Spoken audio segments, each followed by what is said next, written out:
In today's Star Wars 50 Facts video, we'll talk about the Imperial class Star Destroyers in Star Wars, learn about their armament, capabilities and much more. The Empire's most well-known Star Destroyers were divided into the Imperial 1 and Imperial 2 class Star Destroyers. We'll explain the difference in a moment. The Star Destroyers were a total of 1.6 kilometers long. That's almost 6 times as long as the infamous Titanic, to put that in perspective. Imperial class Star Destroyers required a crew of at least 5,000 to fly. However, the crew size was usually just over 30,000 men and women. To be able to conduct ground attacks efficiently, Star Destroyers could also carry a total of 9,700 stormtroopers. The armament of Star Destroyers was geared more towards combat against other capital ships. To defend themselves against other starfighters, the Star Destroyers had to rely on their own starfighters. They could carry up to 72 TIE fighters in their hangars. These were composed of regular TIE fighters, TIE bombers and TIE interceptors. Depending on the mission, the distribution of these fighters could vary, and it was also possible to transport other, more specialized fighters.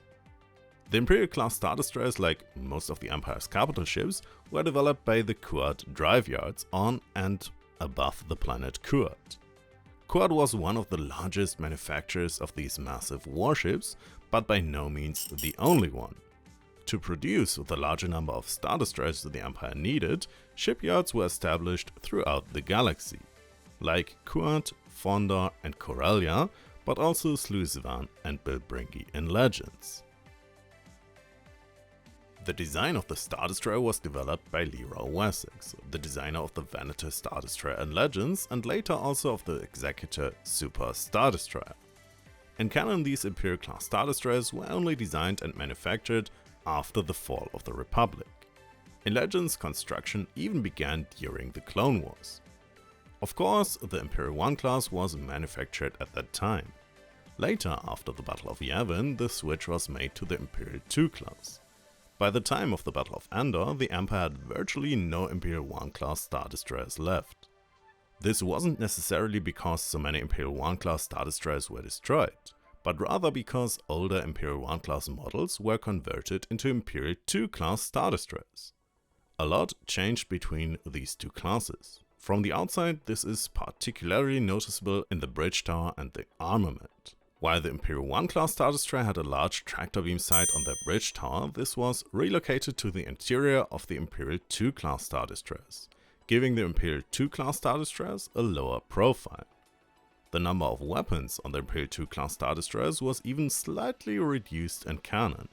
From the outside, the differences are most noticeable in the turbolasers on the side next to the bridge tower. Here, the heavy quad turbolasers were replaced by heavy octuple turbolaser batteries. In Legends, however, the Imperial 2 class Star Destroyers even received several more turbolasers than the Imperial 1 class Star Destroyers. But the Imperial 2 class Star Destroyers also received stronger shields, better armor and other minor improvements. In Legends, the Imperial 1 class even had point defense turrets, which were reasonably effective against starfighters. However, they didn't have these in canon, and both versions of the Imperial 2 class Star Destroyers don't have point defense lasers. But they do have enough turbolasers, ion cannons and turbolaser batteries. Enough of these that they could destroy entire areas of planets with orbital bombardment on their own. The Empire called such a maneuver Base Delta Zero. When it comes to attacking planets, Imperial 2 class Star Destroyers could bring 30 AT-ATs and 20 AT-STs into battle. If you made it this far into the video, I would really appreciate it if you'd give this video a thumbs up and you'd consider subscribing.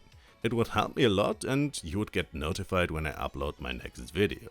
I have a lot of ideas for more 50 Facts videos about armies, ships and fleets. But back to the video. In the Empire's heyday, Imperial class Star Destroyers never traveled alone. They were either deployed in a small battle group with a few corvettes, frigates and 1 or 2 cruisers to provide fire support against smaller ships. However, they were also more frequently used in large fleets, in which several Star Destroyers worked together with dozens of corvettes, frigates and cruisers. In later years, when the rebels caused great difficulties for the Empire, it could also happen that Star Destroyers were used alone to carry out missions on not exactly friendly planets. To ensure they were well provisioned, these Star Destroyers were equipped with enough food and consumables to last for 2 years in canon and even 6 years in Legends. A single Imperial Class 2 Star Destroyer cost the Empire almost 150 million credits. That's the price of approximately 35,700 astromech droids. In canon there's a ship that is very similar to Imperial Class 1 Star Destroyers, the new Xyston class Star Destroyer from Episode 9. But even though it was very similar in appearance to Imperial class Star Destroyers, at 2.4 kilometers long, it was a good 1.5 times longer than its Imperial counterpart. Imperial class Star Destroyers were propelled through space by a total of 7 engines. There were 3 main engines and 4 smaller auxiliary engines. With these, they could reach a speed of 975 km per hour in a planet's atmosphere. In subspace, they reached a speed of 60 mglt. That's slightly faster than a Lambda shuttle, but also slightly slower than a Y-wing, and only half as slow as an A-wing. On the other hand, the hyperdrive of the Imperial class Star Destroyers was quite fast, at least in Legends. These were equipped with a Class 1 hyperdrive, meaning that almost only the Millennium Falcon with its Class 0.5 hyperdrive could fly through hyperspace faster than a Star Destroyer. These Star Destroyers were powered by a IA-2B solar ionization reactor. This took up almost half the space inside the Star Destroyer itself. It provided the power for pretty much everything on board the ship. That means the engines, weapons, life support, the shields, and much more. Naturally, the Star Destroyers were also equipped with tractor beam projectors. These allowed them to prevent enemy ships from escaping and to bring stranded ships safely back to their ship. The 2 spheres next to the bridge on the bridge tower were the deflector shield generators, which ensured the Star Destroyer's shields function. The exact weight of the Star Destroyers is unknown, however we can assume that they weighed at least several million tons. Nevertheless, in Legends, Vader's secret apprentice Starkiller managed to pull a Star Destroyer out of the air using the Force and bring it down. In total, the Star Destroyers were equipped with 2 hangars on their underside, with a large hangar from which TIE fighters were primarily launched, and a smaller hangar intended only for high-ranking officers, which could also be used as a hangar for starfighters in a pinch. The hangar opening was also large enough to accommodate capital ships, such as corvettes or small frigates. While the main bridge of the Star Destroyers was located on the ship's bridge tower, they had at least 1 backup bridge inside the ship.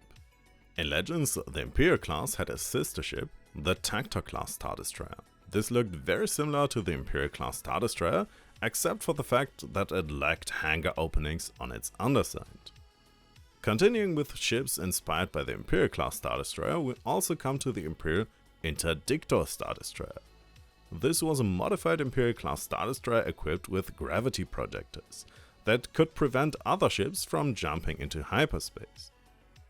The New Republic was also inspired by the Star Destroyers in Legends, but they designed entirely new, smaller ships that were supposed to be better than the Imperial class Star Destroyers. This is how the Nebula and Endurance class Star Destroyers were created. In Legends, however, the New Republic also used Imperial 2 class Star Destroyers for a long time for their own purposes. Those which they were able to capture, and eventually they even produced new ships of this class themselves. At the height of the Empire's history, it is said to have had a total of 25,000 Star Destroyers in service. In canon, the New Republic scrapped the Star Destroyers it captured and built new ships from those parts. This is how the massive Starhawk battlecruisers were created in canon. There was even a Star Destroyer that was captured by a pirate, Booster Tarek, the Errant Venture. He had it repainted red and turned it into a huge safe haven for pirates and smugglers, and a very large black market. Although Imperial-class Star Destroyers were huge warships, the Death Star even had hangars large enough for Star Destroyers to dock with it. To further demonstrate Imperial power, after years of using the Imperial 1 Star Destroyer, a new, larger warship was designed. They looked at what made the Imperial class Star Destroyers so successful and tried to build on that. This is how the Executor class dreadnoughts were created. In Legends, there was even an incident in which 3 Imperial class Star Destroyers came out of hyperspace far too close to the Executor due to communications error and collided with the Executor's shields. Despite the excellent shields and armor of the 3 smaller ships, they just exploded on impact without leaving a single scratch on the Executor. If you want to see other 50 Facts videos from me, like a 50 Facts video about the Stormtroopers, check it out in the end card here. With that, I wish you all a great day and may the Force be with you.